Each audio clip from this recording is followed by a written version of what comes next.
everybody, welcome back. We just had our lunch break here. It is about 12:30 here on the West Coast, about 3:30 in the afternoon. Just giving you a live timestamp. I have probably the most important guest, because we would not be here today with the podcast if it wasn't for my man Adriaan Kolff and Matchr. Thank you, my friend, for believing in me. Thank you for having us out here first and foremost. So Adriaan and I, we go back a couple of years. We met in an incredible event offsite, an incredible community of like-minded folks called Pink.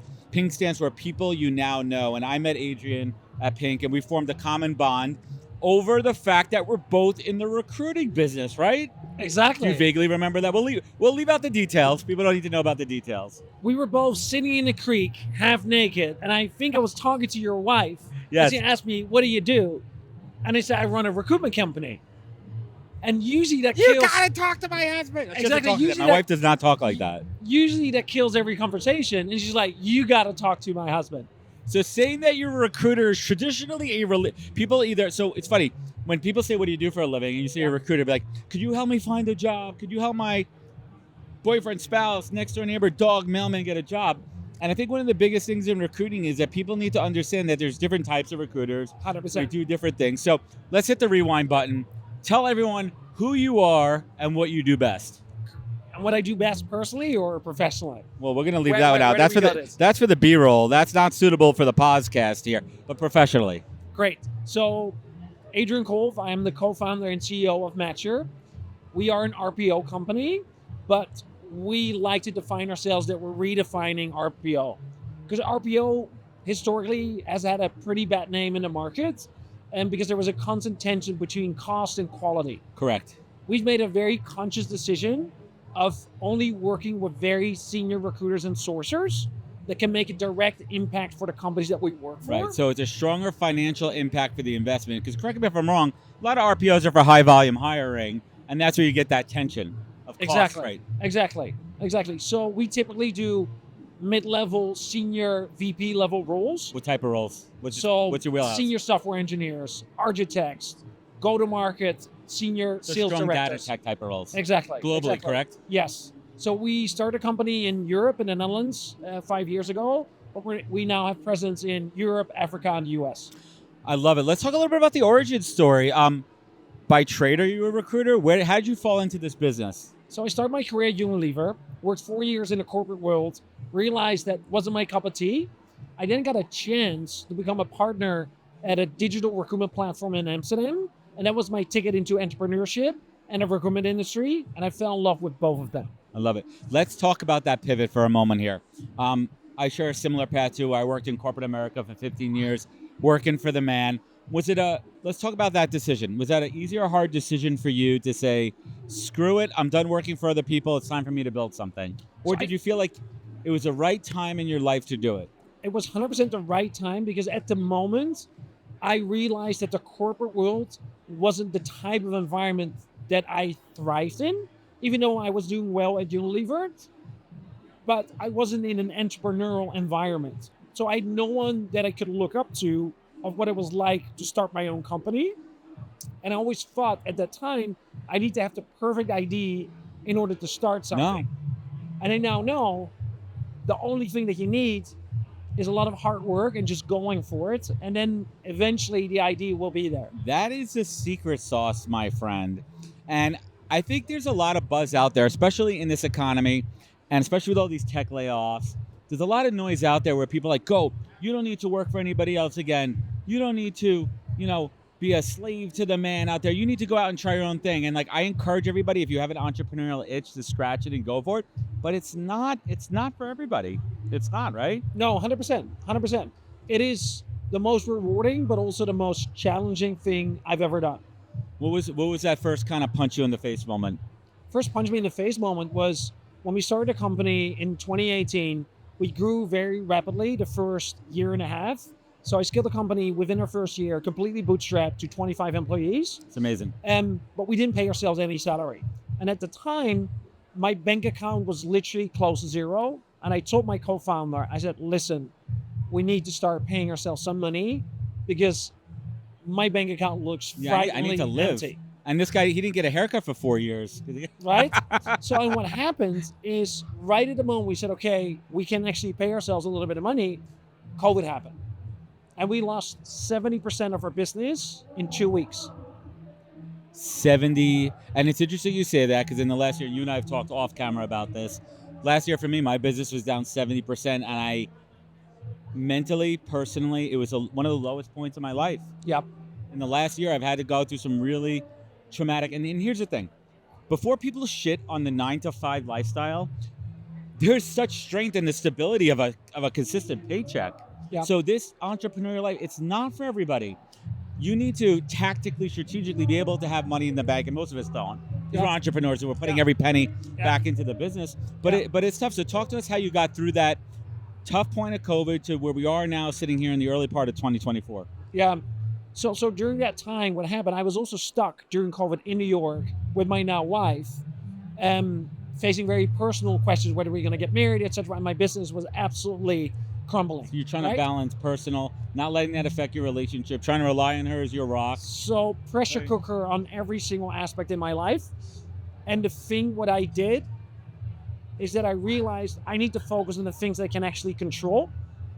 And what we started doing during COVID is we started to publish a lot of content and giving a lot back. Because no one was hiring at the beginning of COVID. So we didn't even focus on sales. No, it's we terrible. just focused on giving back to the community. And I'll tell you one I want to hear how this worked out. Sure. Yeah, so one thing that we did, and I wanted to help, right? Like I was like, COVID, what can we do? What's an expertise where we can help people? So together with probably 10 or 15 industry experts, I wrote this white paper of how to find a job fast and efficiently in the time of COVID. And a really in-depth article that was beneficial to many people that got laid off. Adding value. During COVID, right? And what I did, I sent the article to all the people that were laid off. Do you remember those layoff lists of all these companies, Airbnb and Uber and all these companies that were laid off? And without even thinking, I sent this article to each and every one of them and said, hey, I'm sorry to see that you've been laid off. I don't know if it helps, but I just wanted to share this article with you. Stay strong, we're in this together, right?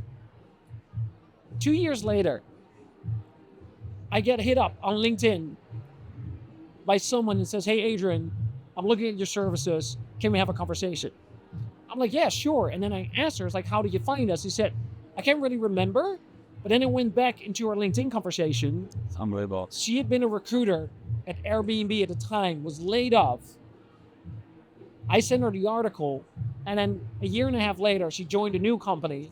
They were hiring. She's like, hey, let me talk to Adriaan. It's called the power of giving. It's called the power of adding value. And it's this concept that I truly believe in, especially when developing business relationships, is it's not sitting there with your hand out asking for business all the time. It's how could you provide value? How could you be of service? How could you give instead of always taking? Because those seeds that you plant, I'm a tremendous believer in relationship karma, and I know 100%. You are too, because that's why we're 100%. Sitting here today right now. Exactly. But it's about when you give and you give and you give and you give, because when it's in your time of need, it's going to come back. And if you have that faith, and if you believe in people, and if you believe in the good in the world, it's going to come back. So let's fast forward a little bit. Talk to us where the company is now, what's on the horizon, what are you guys building and working on? Yeah. So that is unbelievable. Yeah. So we're pretty excited actually what lays ahead of us. We definitely feel that 2023 was a difficult year, but now we're back on the growth path. We're getting there. And one thing that we're excited about is that we're growing actively in the US. We're really adding a lot of value to the clients that we work for, because in contrary to some of our competitors, the quality of people that we bring into the company is an absolute eye-opener and a game changer. You have to have a point of difference. Yes. Because RPOs are a dime a dozen, right? And it's always that thing of like, when I'm pitching business, it's like, what makes your company different than all the other recruiters out there? It's the people, it's the quality. No. I found it to be relationships, and the proof is in the pudding, as we like to say. It's in the quality. How long that candidate is staying in there for. There's little to no turnover. And it also comes down to relationships, and it comes down to managing expectations with your clients and under-promising and over-delivering. Yes, exactly. So that's something I'm really excited about. So that's one. The second thing, we're building a very strong community of head of TAs, VP of talents, both in the Netherlands and specifically in New York right now. In the Netherlands and Europe in general, we do that through invite-only leadership events Right. where we get a leadership facilitator in front of a group of 40 head of recruitment, senior VP of talents. It's great. Because what does everyone have in common? Like they're leaders in their industry, right? And there's so much hunger to have peers to relate to, but also to talk about some of the stuff that you're facing as a And leader, openly, right? You have to have a thought leadership open. Exactly. It's not a big giant conference. It's an intimate event. Very intimate. Relationship We driven. create a safe space for people to actually share. We make those beautiful mutual connections. And on the back of that, we're developing these incredible, deep relationships with future and existing clients. That's one. And one thing that I'm personally really excited about is what we're doing in New York. I invite 8 to 10 head of TA, senior talent leaders to come to my home, and we cook together. Breaking bread is the oldest way to build relationships. And it's great. And people go in as strangers into the kitchen, and we walk out of the kitchen as friends. And then during the dinner, we have a single conversation with no side conversations. I guide the conversation. Business, right? Yeah, we talk about what are the challenges that you face, right? Both either professionally or business. What are some of the things that us as a group can help each other with? And it's incredible to see the things that people are willing to share with one another and how we walk out of that dinner. How much of the Burning Man principles are you really incorporating into? Because it seems like it's working for you guys. I love that analogy. I met my wife at Burning Man. It's the reason why we're actually sitting here. And one of the things that I learned at Burning Man is one of the core principles is unconditional giving. And if you're in an environment where each and every person comes with that mindset, incredible things happen. Incredible things happen. Just open your mind. And if you are in the possibility to give back without expecting anything in return, the connection that you make and the karma that comes back eventually is absolutely life-changing. I love it. Well, Adriaan, first and foremost, again, I want to thank you so much for making this happen. It's just the way the universe works, and I'm a deep believer. You put it out in the universe, and it comes back in spades. Let's tell everyone.